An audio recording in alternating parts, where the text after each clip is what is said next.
the difference tonight? I think first congratulate Memphis and Coach Hardaway. From where I was sitting, Memphis was emotionally attached to this game. All types of storylines, rivalry game. Last year we won the game in Memphis. Tyrese, one of the great competitors I've ever coached, had the pleasure and honor to coach him in Texas. He was our point guard. Musa, a great person, talented player. Going to be emotionally attached to this game. He was in our program last year. Just going down the line. Last time Memphis played at home, lost to an SEC team. So it was very obvious from where I was sitting. They were emotionally attached to the game. We matched that part of the game for segments of the game, but nowhere near the 40 minutes that it would have required today to play better. Along those lines, Chris, you mentioned them. They got off to a great start. You guys came back, cut it to 2 at the half, and then they kind of did it again in the second half. Were you surprised by what happened early in the second half, and what did you sort of attribute that to? I'm disappointed, but not surprised. My thing, it's a player's game. We have to do a better job, embracing each possession. We've got some veteran guys that played a long time. It's just like they think everything's just going to be okay.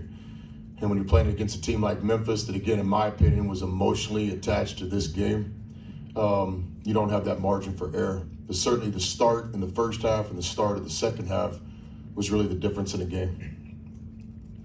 Chris, a two-part question. Having coached Moussa Cisse last year and seeing what he was able to do today, in what ways do you feel like he's a different player than he was last year? And then secondly, when Mikal got the flagrant and was ejected, how do you feel like the inside game changed, if it did at all, just after he went out?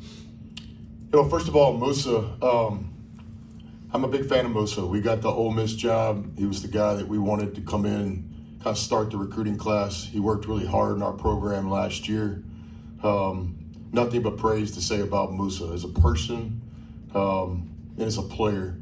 I think what I saw tonight, and he's not my player anymore, but just my opinion, you asked the question. I think Musa is one of the best players in college basketball when he knows who he is and he does all the things that he can do well. And that's what I saw tonight. He rebounded, he run, he affected shots, made free throws tonight. He's worked really hard on that over the years. So, congratulations to Musa.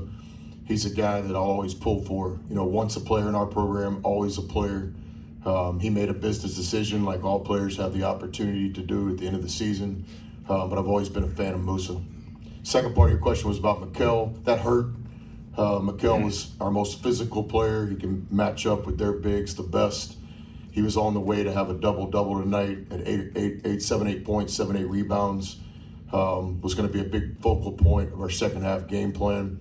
And then, he can't play in the second half. So that hurt us, obviously. There's no moral victories, but one of the silver linings